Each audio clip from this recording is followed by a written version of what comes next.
In mythologies around the world, the underworld has always been a realm of mystery, dread, and fascination. It's not just a place where the dead go. It's often guarded, ruled, and inhabited by creatures that reflect the fears and beliefs of the cultures that imagined them. These beings are more than just monsters. They embody punishment, judgment, chaos, or the final boundary between life and death. Among the most notorious is Cerberus, the three-headed dog from Greek mythology. As the guardian of Hades, Cerberus ensured that the dead stayed in and the living stayed out.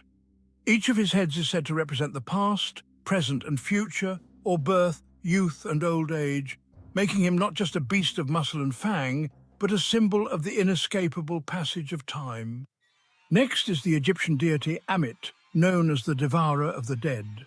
A hybrid creature with the head of a crocodile, the front of a lion, and the back of a hippopotamus, three of the most dangerous animals known to the Egyptians, Ammit waited beside the scales of judgment. If a soul's heart was heavier than the feather of Ma'at, Ammit consumed it, denying the soul eternal peace.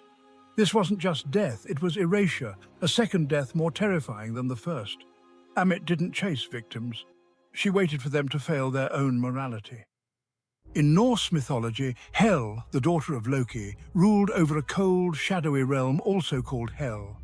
Half her body was alive, the other half corpse-like, embodying the thin line between life and death. Though not evil by nature, Hel is indifferent, a reminder that death doesn't rage, it waits, patient and cold. Her realm was reserved for those who didn't die in battle, the ordinary dead. She's not a tormentor like Satan, but she represents the grim finality of the grave for those without honor or glory. From Japanese folklore comes the Gashadokuro, towering skeletons formed from the bones of people who died in starvation or war, unburied and forgotten. These vengeful spirits grow to massive size, roaming the night, invisible and silent until they strike. They crush travelers and drink their blood, born not just from death but from neglect and injustice. The Gashadokuro are the consequences of human cruelty made monstrous. In Slavic mythology, the Liko is a one-eyed hag that embodies misfortune and evil fate. She's not tied to a specific underworld realm, but her role is closely connected to the darkness beyond death. Once she latches onto someone, bad luck follows endlessly until death, often dragging the soul into shadow. The Liko doesn't fight, it clings, a leech of doom, often leading its victims to try desperate measures which only tighten her grip. The Aztec underworld, Mictlan, is ruled by Mictlantecuhtli, the skeletal god of death. Unlike Hades or Hell, Mictlantecuhtli is more active and gruesome. He wears a necklace of human eyeballs, his mouth always open to receive the dead. To reach his domain, souls had to endure a 4-year journey of trials, climbing mountains, crossing rivers, and facing winds that sliced like obsidian. Mictlantecuhtli waited at the end, not as a judge but as a lord, expecting respect and obedience. His monstrous appearance wasn't just horror, it was a signal of his dominion over everything the living feared. In Chinese folklore, Oxhead and Horseface are the gatekeepers of Diu, the underworld. They're not exactly demons, but rather psychopomps who drag the souls of the dead before the Yama kings for judgment.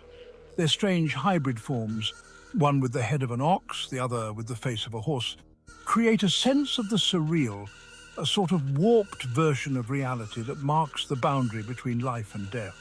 These beings don't torment, they simply do their job, but well, their grotesque forms warn that the next phase of existence will not be comfortable.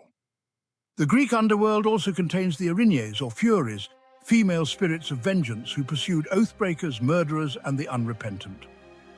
Born from the blood of Uranus, they are older than the Olympian gods. They do not kill their prey, they drive them mad, torment them endlessly, and sometimes hound them even in death. They represent the inescapability of guilt. Their presence in the underworld is less about punishment and more about moral order, ancient and unforgiving. The Wendigo from Algonquian legend is a more earthly underworld creature.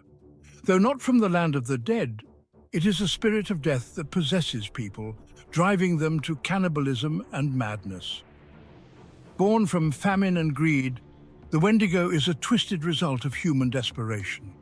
Once someone becomes a Wendigo, they are never human again.